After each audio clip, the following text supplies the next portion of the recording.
Welcome back to your channel of basic engineering. If you remember last time, we had an example of a three rigid body equilibrium problem, and I promised you I will tape another and solve another problem just to be, to have enough exposure to those. And that would be the last thing in generic rigid body equilibriums. After that, we will start working with specific types of structures. Like basically, the most important are trusses and frames.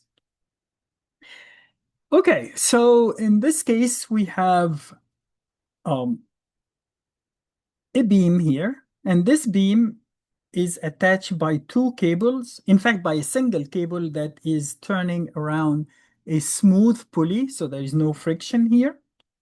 We haven't yet learned friction, so we won't give you friction problems. And you can see that both of these are at the same height and the same distance from the z-axis. So really, we can find the position vector, and I'm sorry, the unit vector very easily. But it's one unknown, not two. This is the important thing. And then, what is that? This is a type of support that is basically, some people call it a simple pin. So you treat it exactly like the hinge. Remember the hinge that we did like 2 lectures ago, I think, this thing? So we treat it the same way. It has 5 unknowns. Um, so the only thing that it doesn't restrict is the rotation about, in this case, about the x-axis. This thing can go down, up and down as you wish. So it has 5 unknowns. One of them you can exclude it by inspection, but we'll talk about that later. And then the tension is the 6 unknowns. So we have 6 unknowns, but only 3 things to worry about. So when we start as usual, we draw the free body diagram of that beam that is along the y-axis. So let me go up here and draw a beam. And at point D, there is a tension. So I'm going to draw T here and the same T there. And then I forgot just to make some a dotted line here until I go to point A, and some dotted lines here to go to point B. I drew it very high, so I'm not.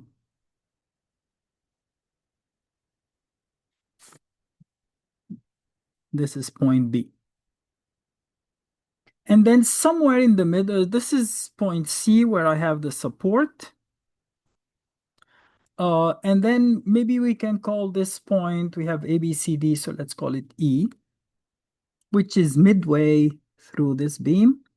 There is point E, and there is a force of 5 kilonewton going down.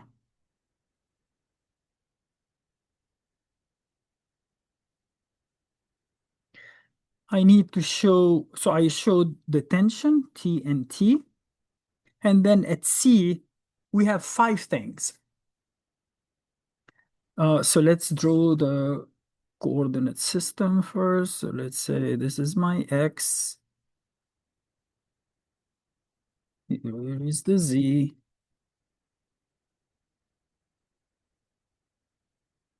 And here is the Y.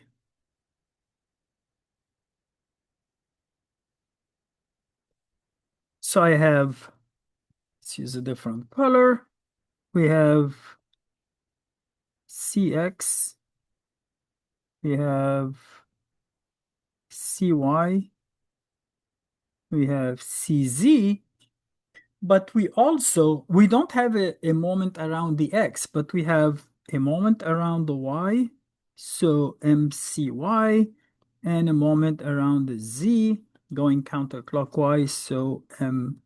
CZ or just MZ. I don't want to call MZ. I don't want to call it MZ because we are going to take the summation of the moment about Z. So just the Z at point C, the Z component of the moment.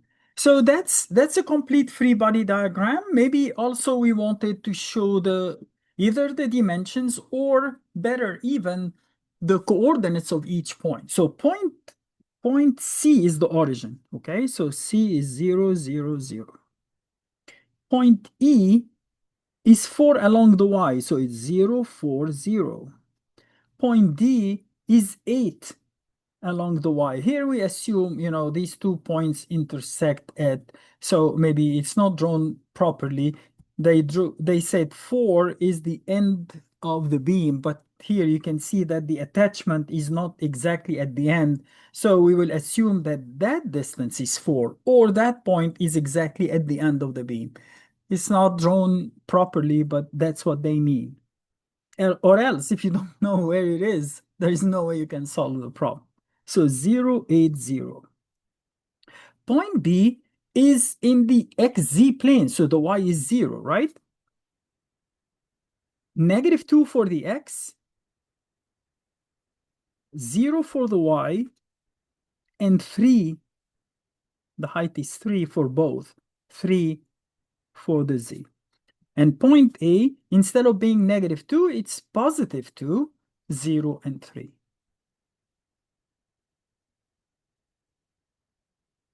What I'm telling you here, because this tension has the same magnitude, it's the same tension, and these 2 points A and B are located exactly symmetrical to the y-axis, there couldn't be any moment about the y.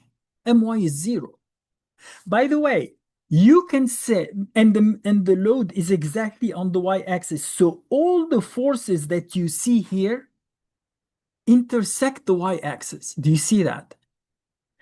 The tension, or if you consider them as two tensions, they are on the y-axis. The load, the midpoint of the load is on the y-axis.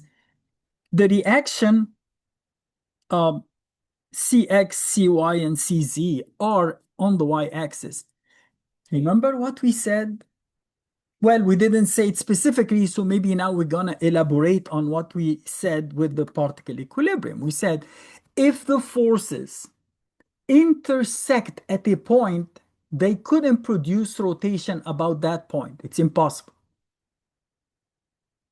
Now we can take the same logic and say if all the forces acting on a body intersects a line or an axis in this case, they cannot rotate about that line.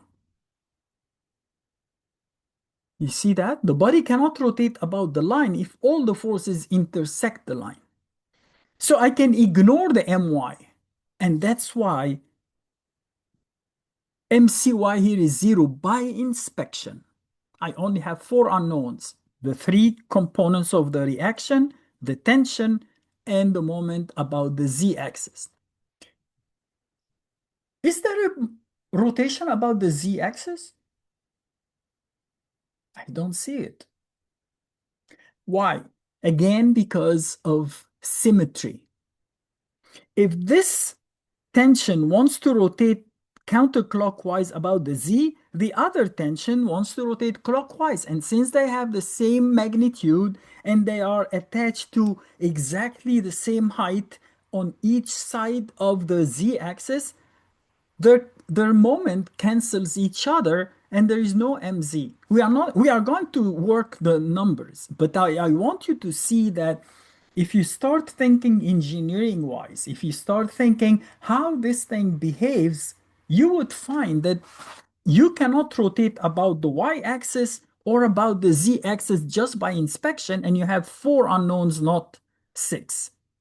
But let's write things like we used to do. Before we do any analysis, we have to represent all our forces as in vector form. So I have a reaction at C, so C equals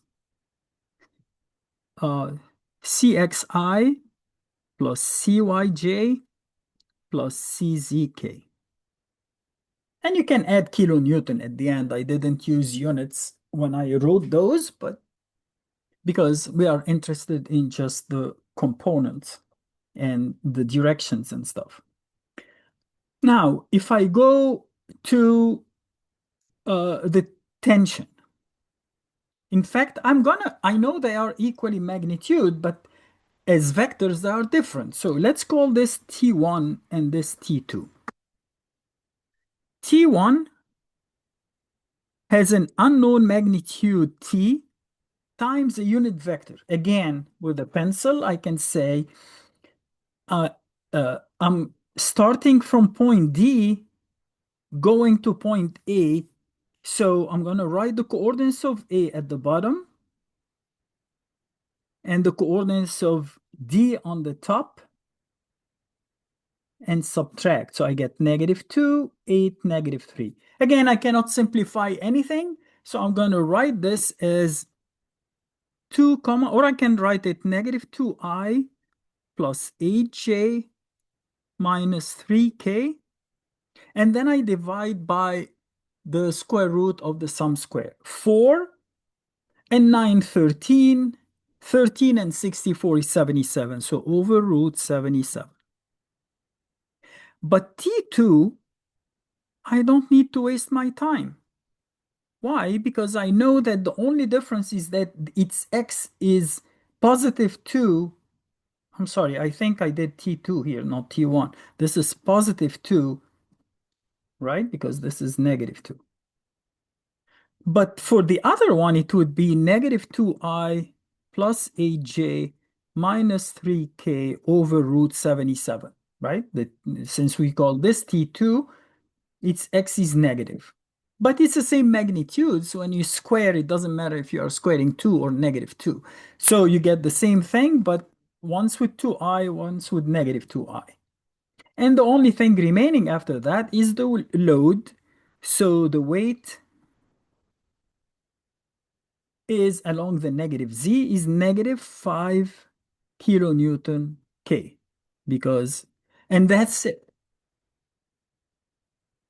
Okay.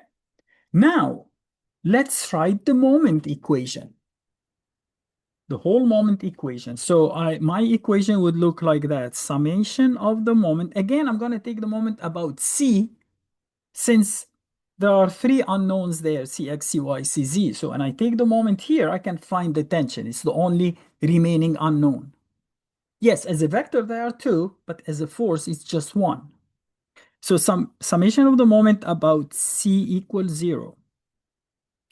I'm going to say R C something, CD, right? R CD cross T. In fact, I'm going to write it as T1 plus T2.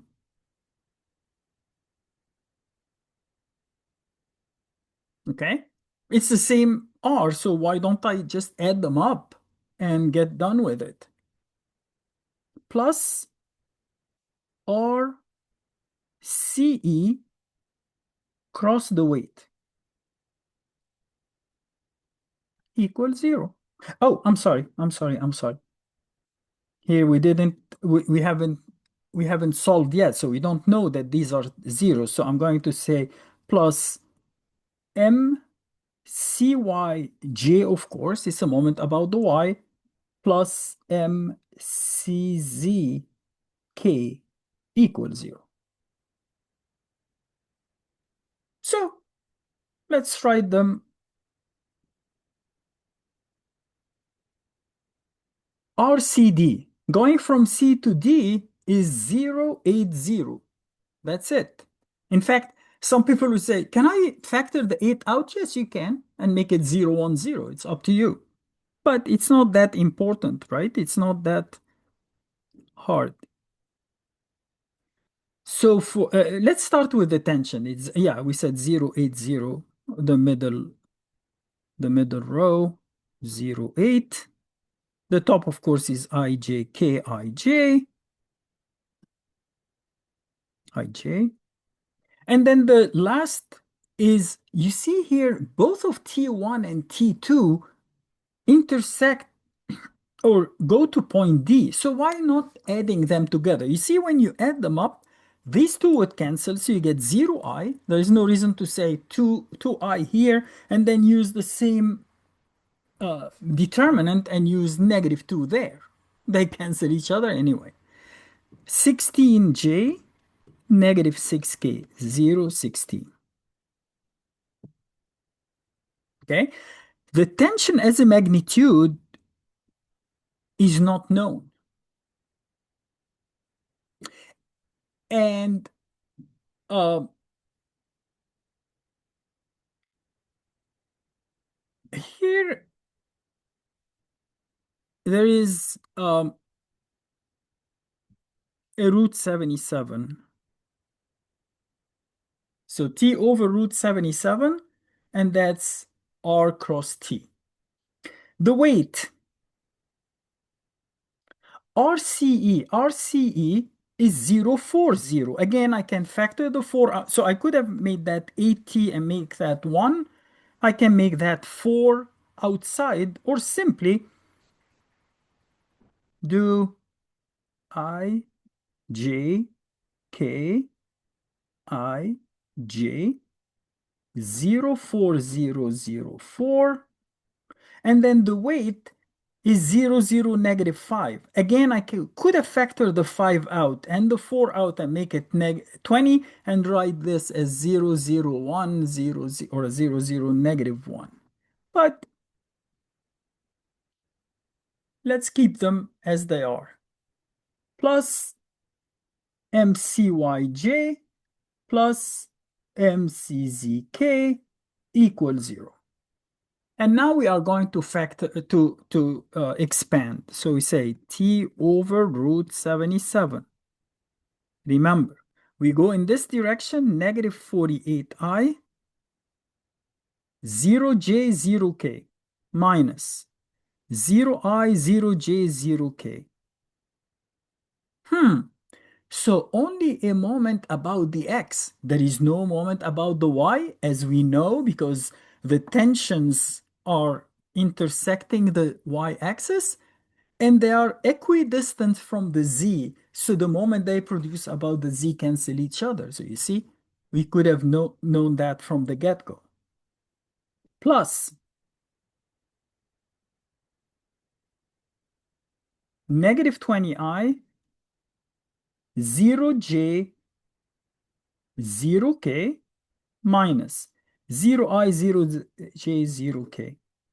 Again, only a moment about the x. It's rotating clockwise about the x. That's why the negative. But no moment about the y because it intersects the y. No moment that it produces about the z because it's parallel to the z. And we know that forces parallel to an axis cannot rotate about that axis. Plus mcyj plus mczk. Moment in the y direction, there is only mcy. So mcy must equal 0. There is no k. So mczk must equal 0. So we can conclude that mcy equals mcz equals 0. There are no moments because if that was perfectly aligned, you don't expect it to do this or to rotate about the y. It only can go up and down about the x-axis. But now I have only one unknown. I can find that tension right there because I'm going to say, wait, something is wrong. Something is wrong.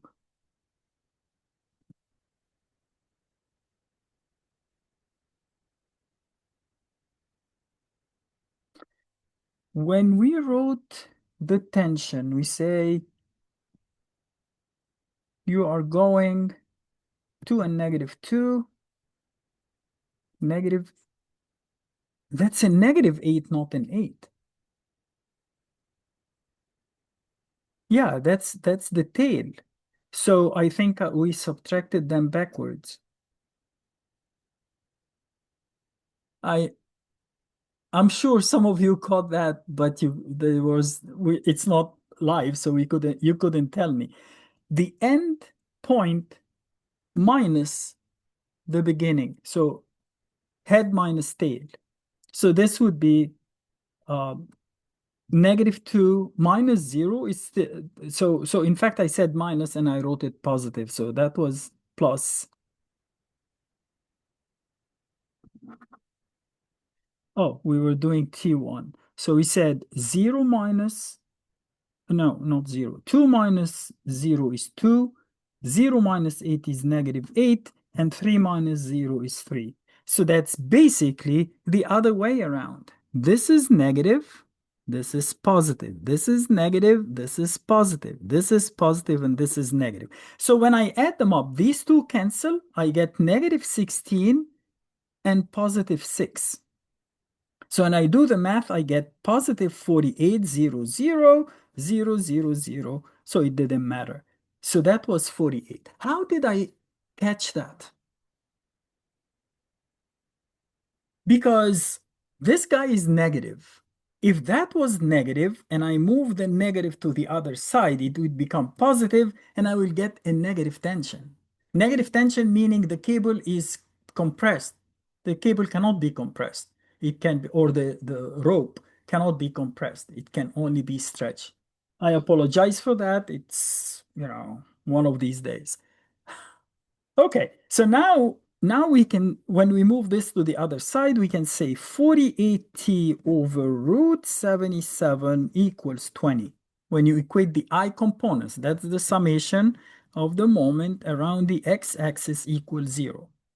So you take the I components. From here, you get the tension in the cable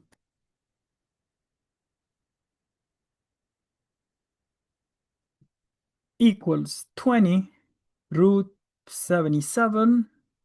I don't know in which state is root 77. Haha. Again, one of the horrible dad jokes. I can't control myself. Okay, it's 3.66 kilonewton. 3.66 kilonewton. And now you are done. Meaning, I can now say summation of the forces in the x equals 0. What do I have in the x? I have Cx. I have 2t over root 77, or -2t, plus 2t, they cancel each other. So Cx equals 0. There is no force horizontally. Of course, by symmetry. We know that. We keep saying that moment-wise it's 0, force-wise is 0. So summation of the forces in the x equals 0. How about in the y?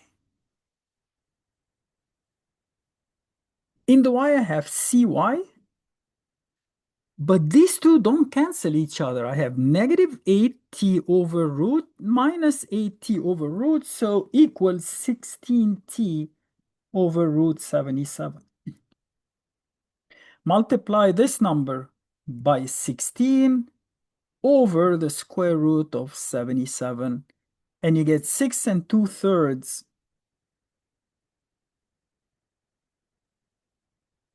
Positive meaning we drew it correctly. It's going in this direction. Of course, if the tensions are going like that, then the force, the reaction is opposing that. And finally, summation of the forces in the z direction equals 0. You get C sub z plus 3, so plus 6t over root 77 minus 5 equals 0. So C sub z equals 5 minus that. 5 minus 6 times t. Oops, I'm sorry. I didn't say times. 5 minus 6 times t over square root of 77. And I get 2.5 kilonewton. And it's going up positive, so meaning I drew it correctly. Now I want to draw your attention to something. Did you expect to get 2.5 without decimals, without other meaning fraction? Yes. Why? Huh. There is a force in the middle of 5. It's exactly in the middle. So its weight is split vertically, half of it at D and half of it at A. Meaning if I take the tensions and take the vertical component of those along with C sub Z, both of them should be 2.5. Because the load is exactly in the middle. If it were slightly off, then if it was off towards the D, then the reaction at C would be less than 2.5. If it's closer to the C, then the C sub Z would be more than 2.5. But because it's exactly in the middle, then the reaction, the support is carrying half the vertical load, and the cables or the vertical component, each one of those, well, is carrying 2.5. So that was expected. But mathematically, at least we don't have to check our answer. We know it's correct now. Okay, I hope this was clear enough. Sorry for the error here. I subtracted the head from the tail instead of the tail from the head. Again, one of these days. But we, I'm glad we caught that on time, and I hope this was clear enough. That was the second example. I think we will stop here. I may go to a different topic first and then start to move on to actual uh, structures, as I said. So we'll do the trusses and then the frames and then maybe also the machines. I think that would be good. Okay, thanks for your time and hope to see you soon. Goodbye.